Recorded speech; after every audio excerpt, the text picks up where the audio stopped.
welcome back to another week of Behind the Lens. I'm Debbie Elias, film critic, creator, and host of Behind the Lens, where we go behind the lens and below the line with those movers and shakers, the film and TV makers, the producers, directors, writers, actors, cinematographers, production designers, costume designers, film editors, sound mixers, VFX gurus, composers, stunt coordinators, you name it. And we're talking to them. And this week, we're doing some more talking, and we're going a bit dark this week. Thanks to writer-director Jeremy Rudd and his directorial feature debut with Diced Reloaded. And that is spelled die, D-I-E, apostrophe C-E-D. So a nice little play on word, tongue-in-cheek there. Plus, the fabulous veteran director, one of my favorites, Chuck Russell. And he'll be talking about his latest dive back into the darkness with WITCHBOARD. But let's kick things off with Jeremy Rudd and his feature debut, Diced Reloaded, which follows the story of Benny, an infamous serial killer who escapes a high-security asylum on Halloween night, turning 1980s, 90s Seattle into a blood-soaked nightmare.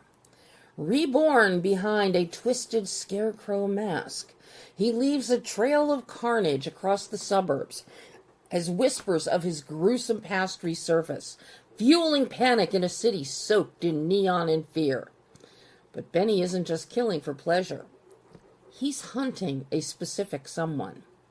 A young woman unknowingly tied to the darkest chapter of his madness becomes his fixation, and the closer he gets, the bloodier it gets.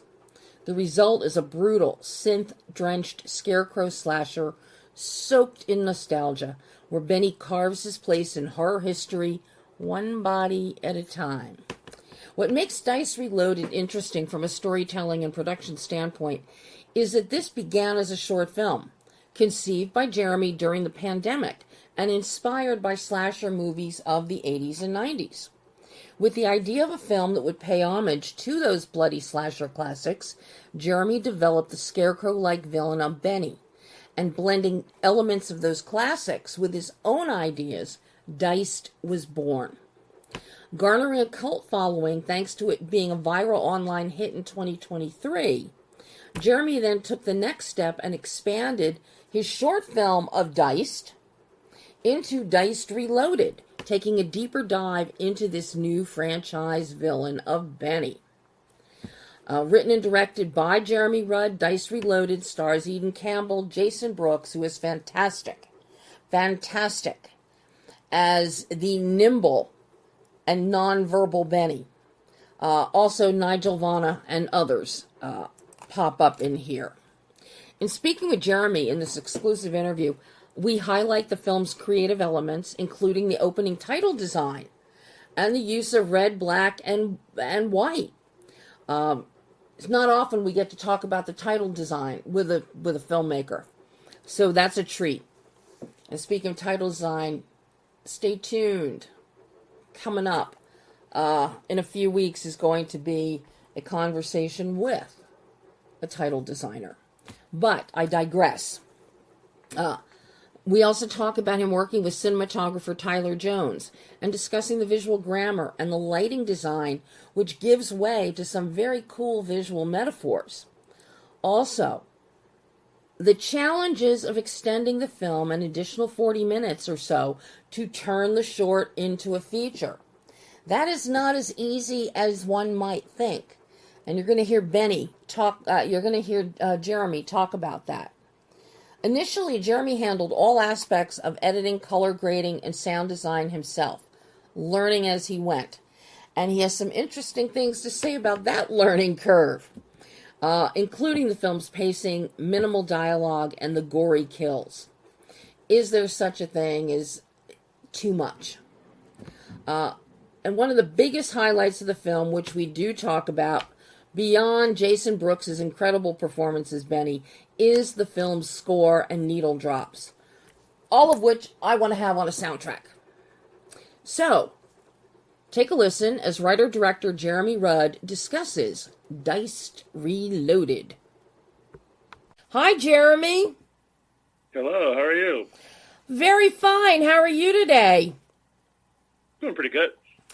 Well, I gotta wonder what goes on in that creative little mind of yours to turn out a film like Diced Reloaded. I could not stop watching it, number one.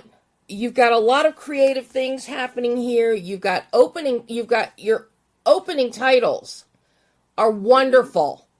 With the using the red, black, and white, and the more graphic design to them. Very eye-catching, and it really sets the tone for the film after we've had a great opening scene lead-in before we get to those. But then watching this story unfold, you've got quite a few surprises here for us that are not expected. So I have to ask, where did this come from?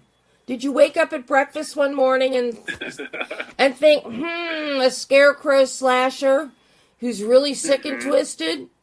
Yeah, that is good breakfast food, actually. You know, that's something great to come up with. So give me the backstory here. Yeah, I mean, thank you for, the kind words, and I'm glad you enjoyed the film. But, the backstory behind it was, during the pandemic, 2020, everything was shut down and closed, so I was forced to kind of have a lot of free time. So I was watching. I like older movies because I like the older slasher movies, and there wasn't really that many newer ones like that. So I was like, I kind of I had a lot of free time. I was like, okay, I guess I can. I kind of want to write a script of my own, so I started writing my own script. And I wanted to have the, kind of pay homage to the older 80s, 90s slasher films. So that's what was my whole inspiration. And then also the inspiration behind Benny the Scarecrow was, I remember I really used to love a film called Jeepers Creepers growing up. And that villain was like, he looked to me to be a scarecrow, but I found out later he wasn't. So I wanted to kind of have a scarecrow villain, also because I also felt like that was an underutilized villain in the horror space. Mm-hmm. There wasn't that many of those, so I used that, and then started writing the film, and then kind of doing some older stuff, some newer stuff, and then kind of had a mix my own of it, and then got it shot in Seattle, and then. It was like a 45-minute, 50-minute film. It was really short. And then Epic Pictures, saw the film and reached out to me, and they wanted to, reached out to me about extending it, and then, kind of doing everything, kind of polishing everything up, remixing, remastering everything. And I was totally on board for that. And then, long story short, now I see the film, and I really love what they did with it. It's a much better watch from beginning to end now. Mm-hmm. Well, I mean, I think it's a really fun watch from beginning to end, and I like the extremes that you go to. I mean, number one, the film moves at a clip, very well cut in with your pacing. So, I mean, it just moves. It's quite interesting. It is very needle drop heavy. There is not a lot of dialogue in this film. It is very observational with montages that are taking us through sequences rather than wasting time with exposition. Now, in the third act, we get a scene with plenty of exposition that fills us in on everything. It's very bloody. The kills, though, you push the envelope. So there's a surreal nature to them that makes them gory, and you don't really see, move the camera in for any real ECUs on the actual kills, but for a few times we really see body parts flying or blood spurting, and I just think that is so effective here. And the fact that Benny never gets any blood on his overalls, that is the really amazing part here. So you really, expanding upon your original short, you do a really nice job at filling this in and bringing it up to a feature-length film. So and a lot of what carries us through is Jason Brooks' performance as Benny. And when we see him almost, a hop, skip, and a jump, moving from, on to a potential victim, you have to laugh. So you give us a little bit of everything here. And I'm curious how challenging that was for you from a directorial, from a visual standpoint, to incorporate all of that without going into overkill and while still giving us some humorous notes. Yeah, I mean, it was a little bit challenging, but I just wanted to make sure the action was there. I wanted to I didn't want it to be boring, kind of a boring watch. I wanted to make sure people were engaged the whole time, so I put in a lot of action and a lot of chase scenes and a lot of kill scenes to make sure there wasn't and plus our villain doesn't really, he doesn't talk, so that kind of cut.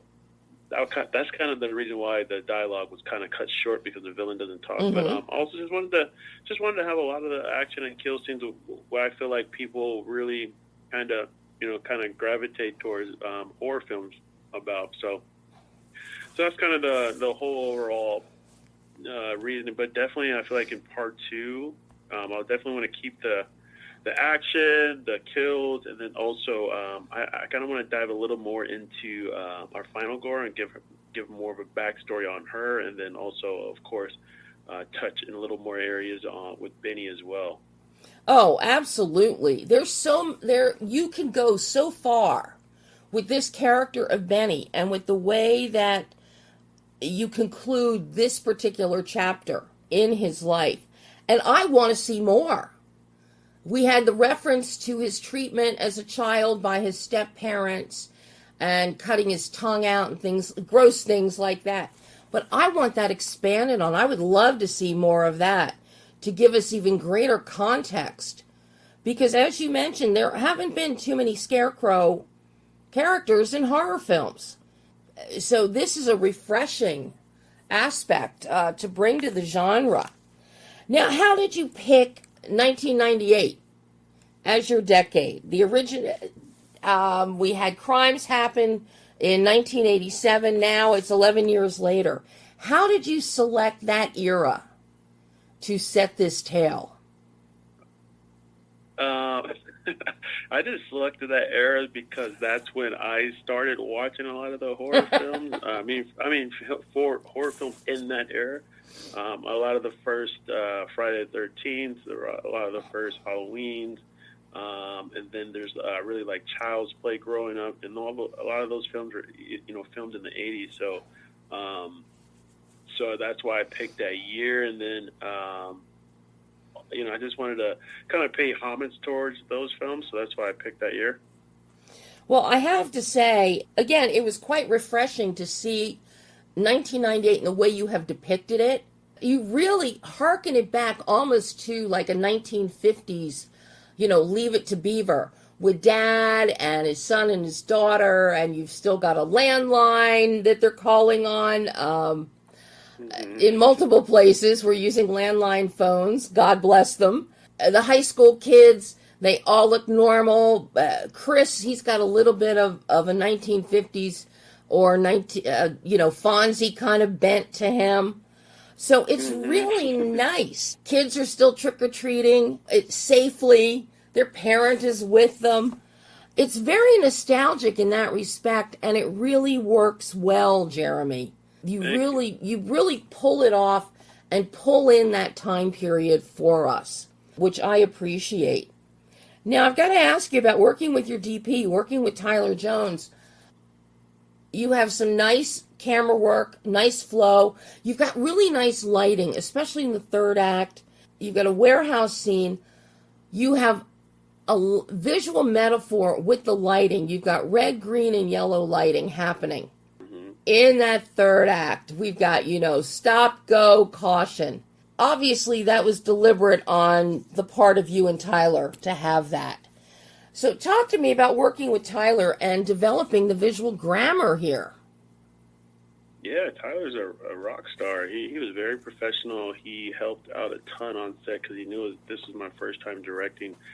So he had a lot of input and a lot of recommendations on things, and a lot of it made sense, and it kind of was, it was in alignment with what I was hoping for those specific scenes. So and then he had the lighting crew. He was already good friends with. He knew the sound crew, so he kind of pieced everyone together.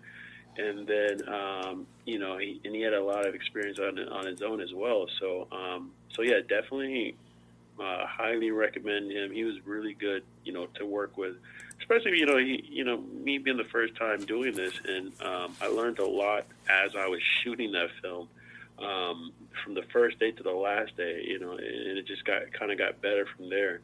But his lighting was on point. He gave me a lot of visuals to kind of, before we started shooting, he was like, okay, let's do this type of lighting here, or we have this options. He was giving me a bunch of different options and like a lookbook, and then I was like, yeah, let's go with this one. I really like this and this, So ultimately, it was definitely great to work with, and he had a lot of good ideas and a lot of things that fit and aligned with what I was looking for. Yeah, I really like the lighting, and I like how he makes great use of negative space, but not overkill. So we do have some scenes where suddenly Benny appears, but in the majority of cases, it's because he's come through. Your film could be a cautionary tale to people. Lock your front door, lock your sliding glass doors, take a few security measures here. But I really like how the lighting plays into this, especially the deeper we get into the film. Actually, the opening in the Psychiatric Institute and then the third act is beautifully bookended from a lighting standpoint. So it feels full circle. Yeah, those were different. So basically, Tyler did everything. Tyler was the DP for everything except for the first 20 minutes. The first 20 minutes was done by someone else, but they had very similar styles, and with what they were, with the lighting and how they were like kind of being the DP on that. But yeah, my hats off for those guys. They did an amazing job. Yeah, and the way you have it cut together, so we do have that full circle in terms of the look, bookending this. How challenging was the edit on this? Because you had the short, you built on the 50-minute short, added another 30 minutes or so to take this up to 85 minutes or 15 minutes more. How challenging was the edit on this, putting it together, and how did your music impact the editing? Yeah, that was a great question. The editing was very hard or challenging at first because I just learned everything from like YouTube videos or just kind of looking things up as I went. And then, because this is my first time editing a film, doing the color grade, doing all the sound design, so I did all of it on my own. But Epic was able to go in and repolish everything, remix everything, remaster everything, and then they did they did all the editing and everything for the first 30 minutes, and then they kind of went through all of everything that I did and kind of put everything together and kind of make everything kind of flow and look a lot better, a lot cleaner. Yeah, because as I said, this moves at a clip. Nothing languishes, which is really nice. You build tension, but you don't stagnate. So that works really, really well. And because the music is so important here, what were you looking for musically? And how did you stumble upon, I know quite a bit of the music is from Nightwolf. So I'm curious about what you were looking for from a musical perspective. I just wanted to, whatever felt like the 80s, whatever. I just wanted to overall bring people back to that decade and kind of have people have that nostalgia feeling and when they're watching the film. Because, a lot of people that are, grew up watching that stuff are all adults now. So I feel like a lot of those people would kind of want to touch back on what they used to watch as kids or growing up. So I just wanted to bring that overall feeling back into this film. So that's why the music took into took into play, the dialogue, the scene decor. I even put a little, when I was editing the film, I put a little like grit over the lay of the film, so it looks a little grittier. Mm-hmm. So, all that stuff was done on purpose. Well, I have to say, I love the music in this film so much that you could even put out a soundtrack if you get all of your artists to agree to it. Because the music in the film really is, it captures the era, and you've actually got some stuff there that it's fun to listen to. Yeah, thank you. Yeah, I agree. I thought we did a good job at, kind of picking out the music and the tone and the feel that we were looking for. So thank you for noticing that. So now that you have Diced Reloaded under your belt, feature film, your first directorial, what did you learn about yourself as a filmmaker in making this one that you can take forward into future films and most definitely into a sequel? Yeah, the first, I haven't really tapped into what I like as a filmmaker, because this first round was just a lot of learning. The first one was a lot of learning. I learned a ton. I feel like things got a lot better as I was, coming towards the midway point, all the way to the end. So this first one was just a ton of learning, what I like, what I don't like, and then, just because you learn a ton from your first time shooting it, and then you're the person editing it as well. So when I was editing, I was like, oh man, I should have went and shot this angle or did this different, did this thing different. So this first one was definitely a lot of learning, and then I'm gonna definitely apply those learnings to the second one to kind of really hone in on what I really like as a director, and what kind of visuals I want to kind of display as a director. Well, whatever you do, especially with a sequel, you got to make sure Jason comes back, because his physicality and what he brings to Benny is just so fun to watch, especially where he's kind of dancing, almost like an homage to Ray Bolger in The Wizard of Oz, in the warehouse. He's got like a little dance that he almost does. And it reminded me of Ray Bolger in The Wizard of Oz. So Jason has to come back. Yeah. Oh yeah, he'll definitely be back for sure. He did a great job at playing Benny. I can't thank you enough for taking time to talk to me today about Diced Reloaded. I hope you can get to work quickly on a sequel, so that we can chat again in the future. Yeah, of course. I'm definitely planning on doing that. So yeah, it was a pleasure talking to you as well. Oh, thank you so much, Jeremy, and you have a great rest of your day. Thank you. You too. Thanks. Bye-bye. And that was Jeremy Rudd talking about Diced Reloaded, which is now available to rent or purchase on VOD. And folks, when you see the film, please watch through to the bitter end. There is a hilarious post-credit scene that sets up beautifully for a sequel, which I hope we're going to see from Jeremy in the not-too-distant future. Now we're going to shift gears with the wonderful director, writer, producer, Chuck Russell. I have long admired Chuck's work, going back to Nightmare on Elm Street 3. He was writer-director. And since then, The Scorpion King, Dreamscape, The Mask, a shift into action with one of my all-time favorites, Eraser, with Arnold Schwarzenegger, and most recently, Paradise City. But now, Chuck is going back to his roots, shall we say, with WITCHBOARD. Now, WITCHBOARD may sound familiar to many of you. It was a terrific franchise back in the late 80s to mid-90s. But now it's time for a new generation and a reboot and reimagination. And Chuck Russell is just the filmmaker for the job. Resurrecting the 80s horror classic with a chilling new vision, WITCHBOARD takes place in present-day New Orleans, where a cursed artifact unleashes a vengeful witch. Aren't they all? Drawing a young couple into a deadly spiral of possession, temptation, and occult terror. Directed by Chuck, co-written by Chuck and Greg McKay, WITCHBOARD stars Madison Eisman, an amazing, amazing performance. Aaron Dominguez, Melanie Johnson, Charlie Tahan, with Antonia Desplat and one of my favorites, Jamie Campbell Bower, who I first really took note of in the TV series Camelot, where he played King Arthur, and then in The Mortal Instruments, City of Bones.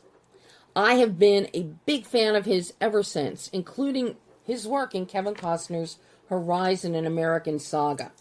Trust me when I say that Jamie has a delicious, somewhat macabre turn now in WITCHBOARD. And I just can't get enough of his performance here. Now, as you're about to hear in my conversation with Chuck, it's obvious. Speaking with him is a pure joy. With no holds barred, we dug into all things witchy, notably the visual richness and historical accuracy of the film. Yes, folks, Chuck is very anal about historical accuracy, as am I, and that is quite evident in WITCHBOARD. This was inspired to incorporate the historical significance of pendulum boards, or WITCHBOARDs as they became known, into the story after researching their origins and uses. Chuck noted that the pendulum boards actually predate Ouija boards and were prevalent as far back as ancient Egypt, used for spell casting and fortune telling. Hey, you get history lessons from me too, what can I tell you? He found it fascinating that these boards, which include astrological signs and symbols, were outlawed by the French Pope in the 1700s, with women being burned at the stake for possessing them. This direct historical connection to the occult and their transformation into Ouija boards intrigued Chuck. So he personally designed the film's pendulum board to reflect both positive and negative balances, aiming for a nuanced portrayal rather than a purely demonic one. And you're going to love hearing Chuck discuss the witch facts of history and why they're so important to this new 21st century WITCHBOARD universe. And you can hear his excitement when he talks about creating the WITCHBOARD in the film himself. Now, diving into casting and performances, there's plenty of praise to go around, particularly for Jamie Campbell Bower and Madison Eisman, with Chuck noting their passion for their roles. It's not often that a lot of film directors will pick up on that and specifically comment about an actor's passion in their performance. But Chuck is always very generous about that when he talks about his actors in his films. Now, one of the most interesting story aspects of WITCHBOARD, which Chuck explains very well, is integrating a 1700s storyline with the present, and then the seamless editing process by his team of Alex Marquez, Joe Plenis, and Emily Vallée. Many filmmakers out there are probably going to find Chuck's thoughts on the flexibility of digital editing compared to film and the seamless integration of visual effects of great interest to them. So we got a lot of interesting things happening in this conversation. And we really go into and hit hard the use of color and texture, particularly with the intricate design of the pendulum board and the positive negative forces in the various avatars. And when it comes to color and vibrancy, Chuck went to a fave cinematographer of mine, Yaron Levy. And he gives us details on the design of the visual grammar. But let's not forget the work of production designer Camille Parent. It's thanks to Yaron and Camille that we are treated to a balance of glamour and darkness, as Chuck calls it, to create an immersive cinematic experience. As you'll hear Chuck specifically mention, it was his intention to make a film sumptuous and tempting, while also highlighting the dangers and allure of magic. He wanted to create, quote, a glamorous world, but the trick was to make that world terrifying, drawing viewers in with its beauty and then unsettling them with its darker elements. The rich colors, intricate set and production design, and dynamic lighting such as candlelight and vivid color cues reinforce this duality throughout the film. And Chuck goes into great detail discussing the cinematic approach for both the allure and the threat presented. Of course, what would an interview of mine on a film like Witchboard be without talking about score? And this one is just fabulous, courtesy of composer Sam Ewing. A contemporary score influenced by classical music. Plus, Chuck and Sam fought for and won the use of a full orchestral score for the film. It's getting rarer where you have a full orchestra performing your scores. You might have a few of this, a few of that. It might be done electronically. But a full orchestra to do a score, unless it's, a 250 million, 300 million Marvel film or something of that ilk, it's really tricky to accomplish that. But they did. And it adds another level of richness as far as I'm concerned. So take a listen to this exclusive interview with director, co-writer, and Witchboard designer Chuck Russell as he talks about the new 21st century Witchboard. Hey, Chuck! Hi. I am so happy to be speaking with you about this little gem Witchboard. Thank you. Happy to be here. I mean, I'm such an admirer of your work anyway. It's like Eraser is still one of my go-to guilty pleasure films. Thank you. It was a guilty pleasure making it. And Paradise City. I love Paradise City. Eraser is one of my, in the middle of the night, I can't sleep, I will go to that because it's so fun. And then I really can't sleep because I'm wide awake. Thanks. That was an amazing film to make back in the day with Arnold. It really just action-packed and intelligent and fun. And wasn't Vanessa Williams was cool in it with Arnold. That was a great I really thought we would see her moving into more of an action bent because she was so good. She was great. I really thought, I was so impressed by her action, by her physicality, that we would see her stepping into more action-oriented roles, and we didn't. I'm disappointed by that in her. Don't be hard on her. Hollywood is a crazy place. We never know what's going to happen next. I know. Well, now what has happened is you have delivered a visual feast. This sumptuous richness set against bloody horror, Witchboard, is glorious. It is. Wow, thank you. I was so visually stimulated watching this. Your use of color and texture, and the work of Camille as your production designer, with dealing with Baptiste Library and Home, and then the Creole King's Restaurant. Your cinematographer comes into play, Yaron, who's wonderful. It's a great looking picture.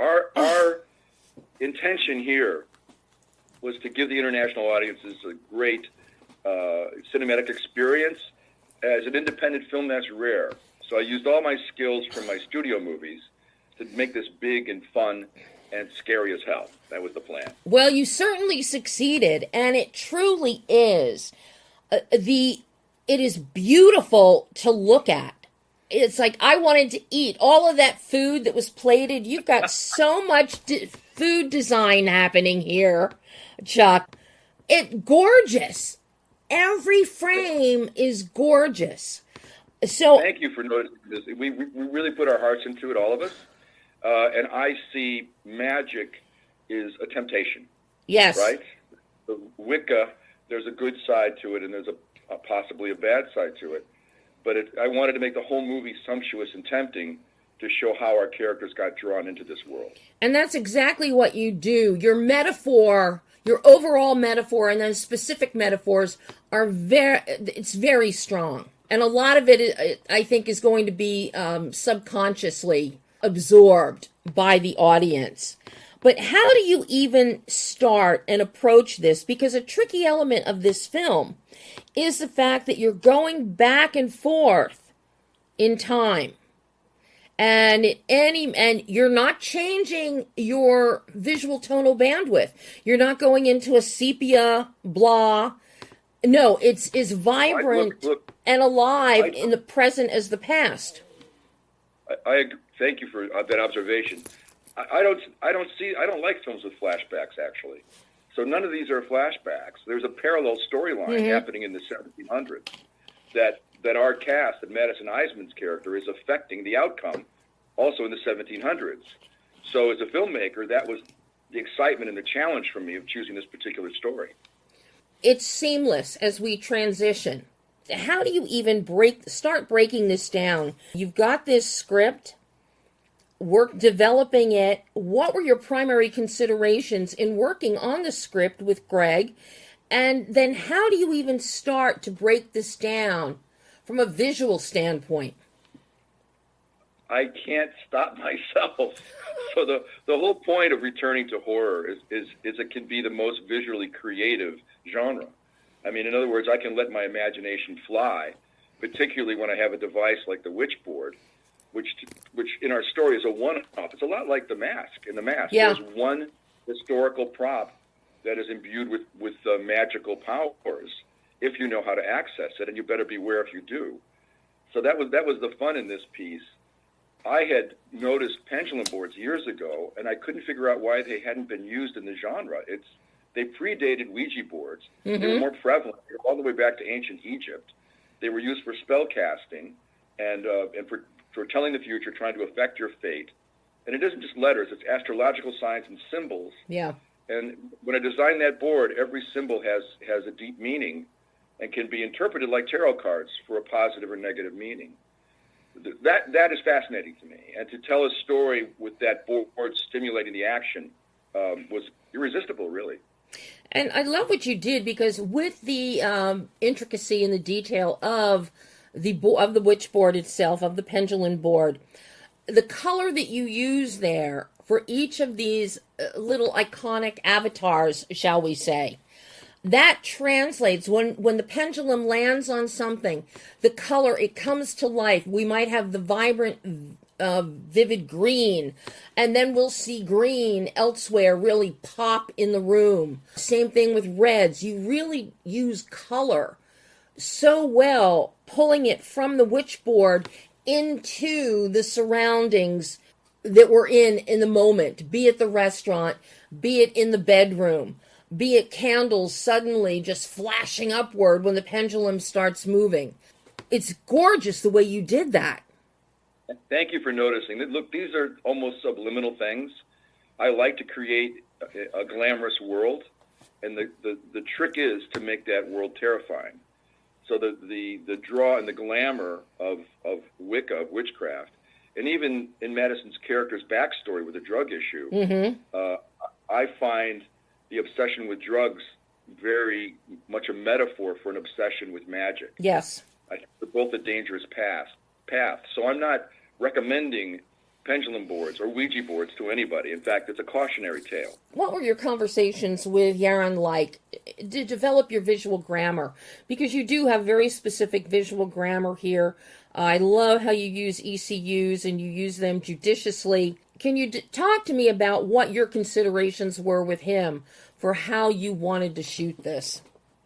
As I said, I wanted to make it glamorous, but to have a very, very dark side. And that's an interesting balance. I've done it before, all the way back to when I started my career in horror with Nightmare on Elm Street 3 and The Blob. Mm-hmm. Still, I wanted to do everything I hadn't done yet in the genre. So it's why it's a very rich film.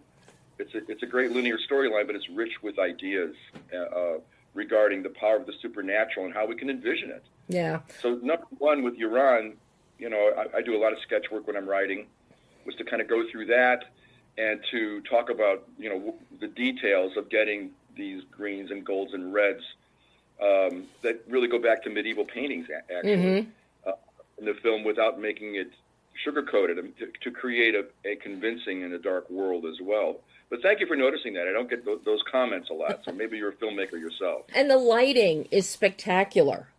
The lighting throughout is spectacularly done, be it in the 1700s or be it in present day. The lighting is just beautiful, and the way you use candlelight, the way Yaron uses candlelight as an explosive moment is just stunning. Absolutely stunning. Because as we all know, everybody looks much better in candlelight and or moonlight. So he really follows through there. Now, how difficult was it casting this film? Madison just blew me away. But then you also bring in a favorite actor of mine who I don't see often enough, Jamie Campbell Bower as Alexander Baptiste. That was a joy for me to see him in this role. Jamie was our first piece of casting. I'd seen him. Well, I saw him in Stranger Things, and I go, okay, that's got to be Baptiste. And I tend to do final polishes on the script when I know who I've got. So Jamie and I hit it off really well. He understood what we were doing with the character, and he relished it. And frankly, he's more versed in the occult, which only means hidden mystery, honestly. He has been fascinated with that on his own as well. So it was like having a real occult expert playing an occult expert. But Jamie's a real, I think, going to be an important rising star. He's in the tradition of great English actors. And he's a real artist. He's quite serious about his craft. So of all my cast, we started with him as number one, and Madison, really at the same time, she was passionate about the role. So she was submitting a tape of herself in a scene right from the beginning, and I'm like, oh my God, that is Emily. And I was quite delighted when I realized the other work I'd seen her in, and her talent is incredible. It really is. And you've got a great chemistry happening there with Aaron Dominguez as Christian, and also you throw Mel Johnson in there as Brooke. So you have this great little, semi-romantic triumvirate there. It's a reference to the romantic triangle in the original, which was two guys jealous over one girl. And I thought, well, let's flip it, and have a relationship for Aaron's character with both women and about to marry Emily, which can be a real conflict in the middle of a WITCHBOARD drama. It sure can. Now, how challenging was the editing process on this one, Chuck? You're linear, but you're going between, you got a lot of action happening, you have some visual effects happening, you've got the 1700s, you've got present day. How challenging was this edit to bring this all together? Listen, I mean, these are challenging things, but it's why I make movies. I love this stuff. So I really hadn't tried integrating a period story directly with the contemporary story, and I was very excited about it. So yeah, there was some experimentation. This was an independent film. I got to put it on my own schedule as a producer and director, and I relished the opportunity. So look, it's a long process with a lot of tinkering, but we had great editors and the time to do a good job. How? Because I know the digital tricks now are amazing. What you can do, because my career spans back to film. Yes. And having fun moving into digital. So a lot of the things you're seeing in the color and in the editing, of course, there's great flexibility with the whole digital process that we didn't used to have. I'm curious, because you've got 3 editors happening on this one.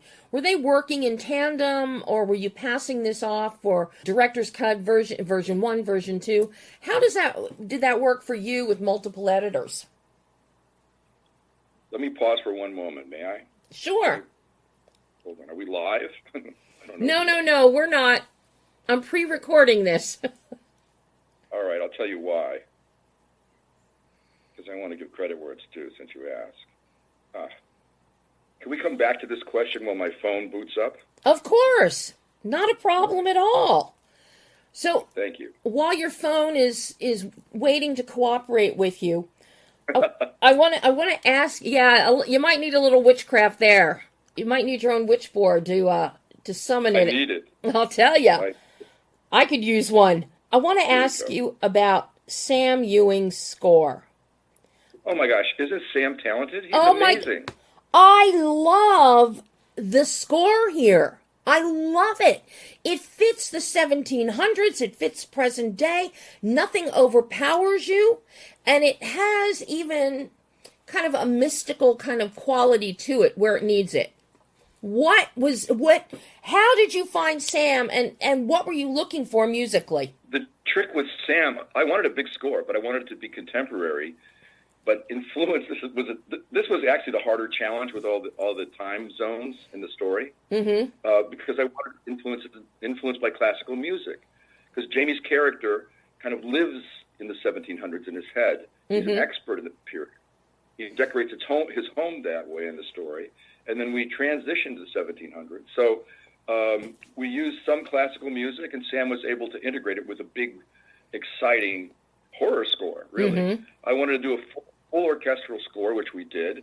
We used very little, people try to do a lot of their orchestral purely digital now, but we used a wonderful orchestra out of Europe, and Sam just did an amazing job, and we worked very closely in post. So I think he's another real rising star. And he also did Paradise City for me, if you like that. Yes. I know that's because you had worked with him before on Paradise City. But this score, I just fell in love with it. It is really remarkable. It's Sam's best work, so I'm not exaggerating. I mean, that score is as good as anything I've had on films like Scorpion King and The Mask. Oh, absolutely. Absolutely. And what I appreciate with what Sam did is, yes, you have a big score, but it's also, it's subtle where it needs to be, but it's not your traditional tropey horror score. No, what's happening in horror now is very interesting. Some of the kind of minimalist horror, where it's really just depression is part of the fear in these stories. The soundtracks have become almost sound effects tracks. Yeah. With vacuumous outer space noises, and it creates fear in the audience for sure. But I actually wanted a more immersive, entertaining experience for the audience. There's thrills and chills along with terrors. And for me, that requires a big orchestra. And it's a unique score. I'm glad you noticed. I think it's wonderful. Now, has our phone booted up yet? Is it cooperating on editors? Yes. Alex Marquez was my lead editor, and he's wonderful, along with our Canadian editors and Joe Plenis. So we had 3 editors. Alex was the lead. And it was an amazing experience because I was cutting here in L.A. and in Montreal. So we shot the film primarily in Montreal and, of course, New Orleans. Wow. Because the editing is so seamless. It is very smooth, and where it needs to be in some of the really heightened magical scenes, it's rapier, and we don't see things coming, such as flaming birds out of fireplaces. No, not too many spoilers, but yeah, that scene, it's simply one of the scenes I'm proudest of. I believe in setting things up, so your twists and turns in the story, it's a game with the audience. I like to give them a clue. Yeah. And there is dialogue. There is dialogue about that before that happens, but let's let the audiences discover that one. You have a lot of visual cues, too, that people that know anything, if they ever watched Buffy the Vampire Slayer, 10 years of that or whatever, they'll pick up on some of the visual clues that get tied to Wicca and other magical and occult elements. I think one of the reasons, if you find the film resonant and audiences seem to, is that as wild as the movie is, everything about witches is historically accurate, including the small town in France where there was a very mysterious massacre, including what pendulum boards are themselves. The French Pope in the 1700s outlawed them, and they were burning women at the stake who they found having pendulum boards. So the pendulum boards were forbidden, and thus Ouija boards evolved with the planchette instead of a pendulum years later. So there is a direct line into the Ouija board world. Anyway, you'll see what we do with our projections of how the Wicca may work. But the facts are true, and even including a cat as a familiar to the witch. I'm really enjoying this one. Let's go longer. Oh, Chuck, I'll talk to you as long as you want. As long as you won't let us. Did you find that witch board, that pendulum board, or did Camille make that, or one of your other artisans? Honestly, I personally designed it. Camille was very patient with me because I know about it. I did the research. I wanted a board that was had a positive and a negative balance. I didn't want a pentagram board where it's just demonic, but it's a very dangerous board. It's some of the evils are interpreted, but every one of those symbols means something. And if we carry on with this series, more and more of that will be revealed. Talk to me about carrying on with this series, Chuck. I want more. I'm ready. It's already a Witchboard universe. I mean, really, there's three films from the 80s, and then we kind of reinvented it with new characters in the Pendulum Board. But there's plenty of room for expansion. But I believe let's entertain this generation of audiences first and see how they respond. Oh, my God. I think they're going to love it because I have seen the originals when they first came out. So I was aware of the Witchboard universe, and I like it. And because I love the occult and magic and whatnot. But what you've done here, though, this is so much richer and vibrant. It comes to life on the screen, and you cannot look away. Well, thank you. Look, we honored the original, but we're giving the audiences something that they've never seen before. I wouldn't have started if I didn't feel that way, where we could honor what was resonant and why the originals are part of pop culture, and just blow it up and take it further. Well, you have certainly done that, and I assure you that this will now become another one of my middle-of-the-night guilty pleasure viewings. Well, great. I'll watch Arnold first, and then I'll watch Witches. You know, what the heck? They go together.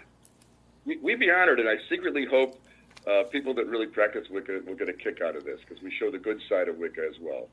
And as you mentioned, there aren't too many films or anything that has ever really shown the good side of Wicca. We saw it with Charmed. We saw it with Buffy the Vampire Slayer until Willow turned wicked. Wicked Wicca.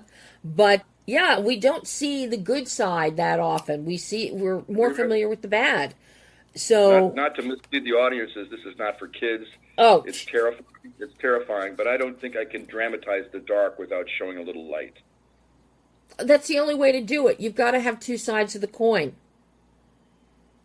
You have to have good to see the evil, and evil to see the good. Agree. And you give us that and more. Chuck, I love this film. This is so wonderful. I hope we get to chat again in the future. Really good questions. Thank you. You're very insightful. It was a wonderful, fun interview for me. Oh, I'm so glad. Well, you go have a wonderful rest of your day. And that was Chuck Russell talking about Witchboard. And yes, you don't even need to ask, and you probably just heard Chuck say it, his hope for this film is that it is the launch of more Witchboard films and expanding the universe, the Witchboard universe. Witchboard opened on Friday and is now in theaters in wide release. Trust me when I say you want to see this one on the big screen.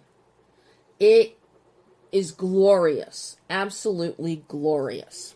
So, that is all the time we have today, but don't miss next week when director David Mackenzie, the man behind Hell or High Water and a few other little gems out there, David talks about his new film, the edge of your seat thriller Relay. Another really good film you don't want to miss. And that opens this coming Friday on the 22nd. So you'll have next weekend, you can see the film and then hear next Monday what David has to say about it. But until then, I'm Debbie Elias. This is Behind the Lens.